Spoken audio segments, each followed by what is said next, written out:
But he said, I don't think he could win. I don't think he could win. He's too progressive coming from this state and when he's done in this state to win in any southern state, any red state. I disagreed, but no, this is a progressive African-American owned station and I'm sure they like you, but he doesn't think you can win. What do you say to that? Sure, Bill Maher's always had a bit of a political man-crush on Gavin Newsom, but even that didn't stop him from absolutely roasting the California governor for turning the Golden State into a golden dumpster fire.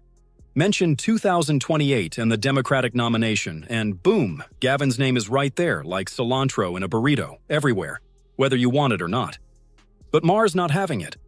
California's been his turf for decades, and watching it spiral under Newsom's watch has him clutching his HBO mug in fury. So this time he took the gloves off and let his liberal darling have it, with extra snark. Newsom and Karen Bass have already proven their incompetence and poor leadership during the Los Angeles wildfires.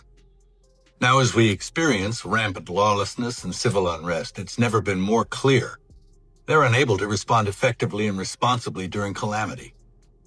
Whether it's sheer incompetence or outright malevolence, the reality is stark. California's in a state of turmoil, and I ask my fellow Angelenos, why are Gavin Newsom and Karen Bass still in office? How much more of their destructive decision-making masquerading as leadership are we going to tolerate? If you're hungry for unfiltered political fire served with a side of sass, go ahead and obliterate that subscribe button like it owes you money, because things are about to get spicy.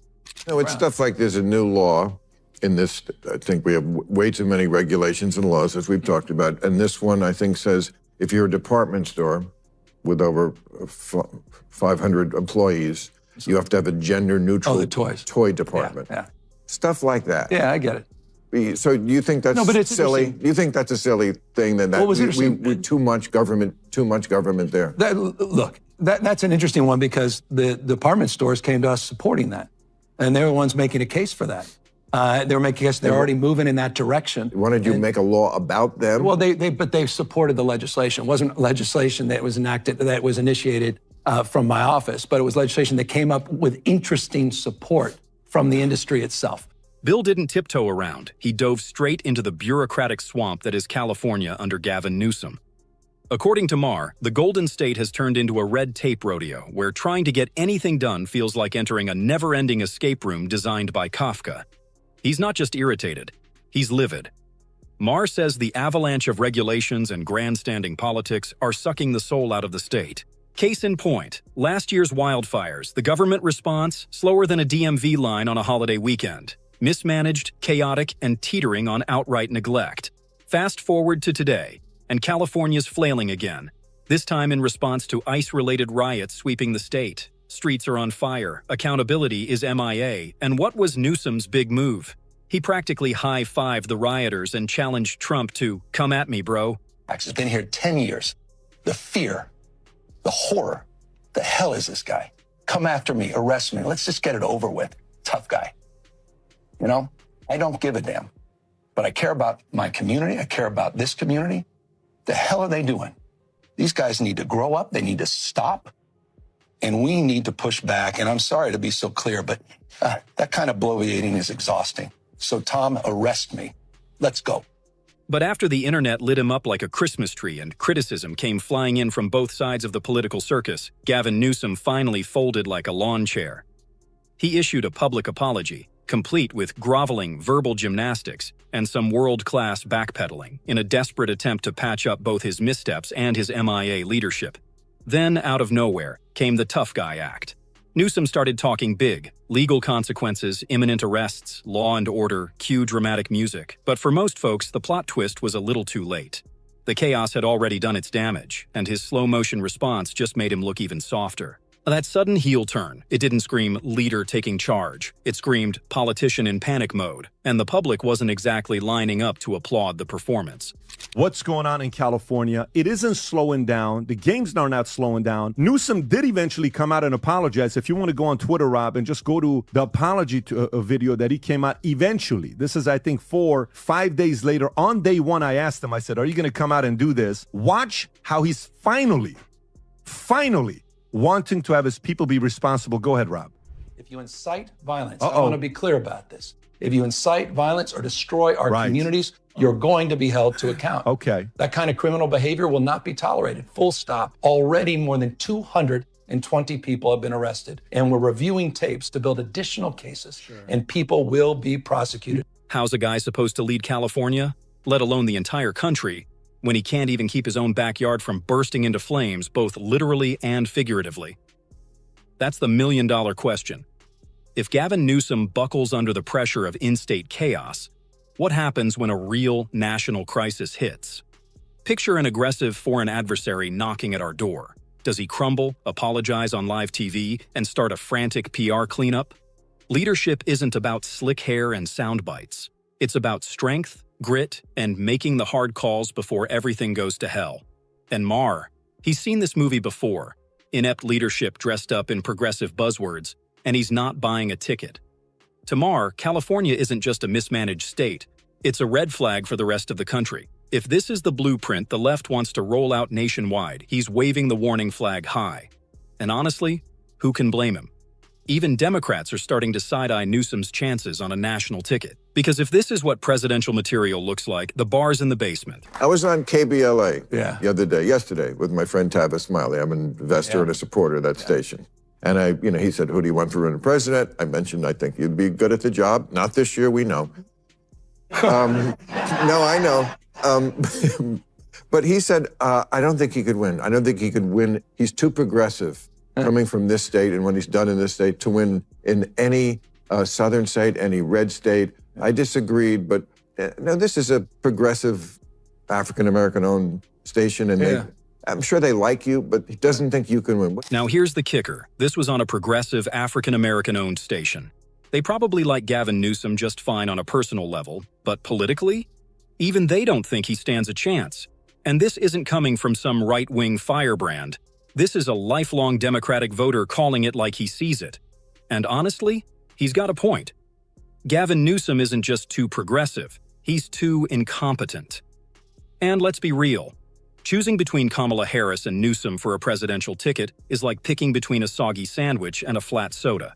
Sure, Newsom doesn't serve up Kamala's legendary word salads, but what he lacks in verbal confusion he more than makes up for in policy disasters, skyrocketing homelessness, out-of-control crime, economic decay, and a leadership style that screams, "Where's my teleprompter?" This is not the resume of a future president. America deserves someone with spine with actual wins under their belt. Not just a head full of gel and a speech full of fluff. If this is the Democrats' A-team, they're in for a rude awakening. Oh, and guess who else isn't thrilled with how Newsom's running things? Mel Gibson. When Mad Max starts raising an eyebrow at your leadership, you know things are getting apocalyptic. Newsom and Karen Bass have already proven their incompetence and poor leadership during the Los Angeles wildfires. Now, as we experience rampant lawlessness and civil unrest, it's never been more clear they're unable to respond effectively and responsibly during calamity. Whether it's sheer incompetence or outright malevolence, the reality is stark. California's in a state of turmoil, and I ask my fellow Angelenos, why are Gavin Newsom and Karen Bass still in office? How much more of their destructive decision-making masquerading as leadership are we going to tolerate? Honestly, Gavin Newsom and Karen Bass ought to be sending out apology cards and shopping for a good hiding spot, because at this point, shame might be the only thing they haven't mismanaged. Their so-called leadership has been a masterclass in how not to run a state, and everyday Californians are footing the bill for their failure. High taxes, soaring crime, housing prices that require a second mortgage just to rent a broom closet, and a government so clogged with red tape it might as well be a DMV on roller skates. The result? A mass exodus. People are voting with their feet. Joe Rogan and Ben Shapiro bailed. Two guys who couldn't agree on pizza toppings, but could agree California was no longer worth the headache, and they're just the tip of the iceberg. Families, entrepreneurs, the entire middle class. They're all heading for saner pastures with lower taxes and actual functioning leadership. When the Golden State becomes so dysfunctional that the people who helped build it can't afford to live there anymore, it's not just a red flag, it's DEFCON 1. If Newsom and Bass can't figure out how to steer this ship away from the iceberg, the most responsible move would be to hand over the wheel. Someone, anyone with a clue. Even Bill O'Reilly, never one to mince words, has joined the chorus calling for Newsom to step down. And when your leadership has both comedians and cable news anchors throwing in the towel, yeah, it might be time to go. I think they're hyping it up. It doesn't seem to be an organic display of protest. That means that it doesn't have a constituency among regular people.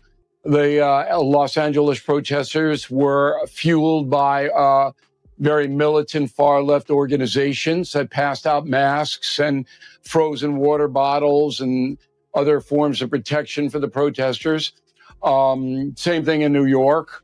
This is all organized by the far left, but the people aren't coming out. In fact, on Tuesday night at 9 o'clock in New York, everybody went home. In fact, I guess they were hungry.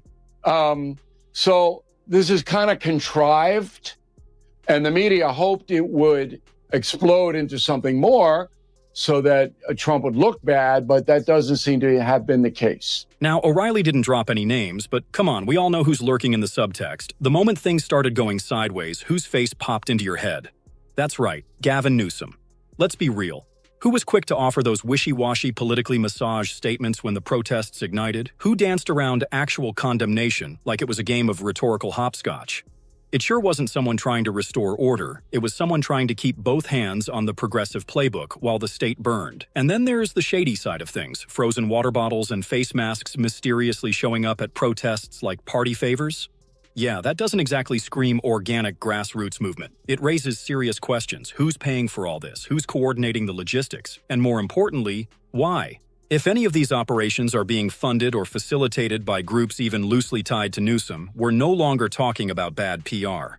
We're talking about a fundamental breach of public trust. Leaders are supposed to be the grown-ups in the room, putting out fires, not fanning the flames behind the scenes. If Newsom's camp has even one hand in this chaos, then Californians, and frankly, all Americans, deserve straight answers, not more spin.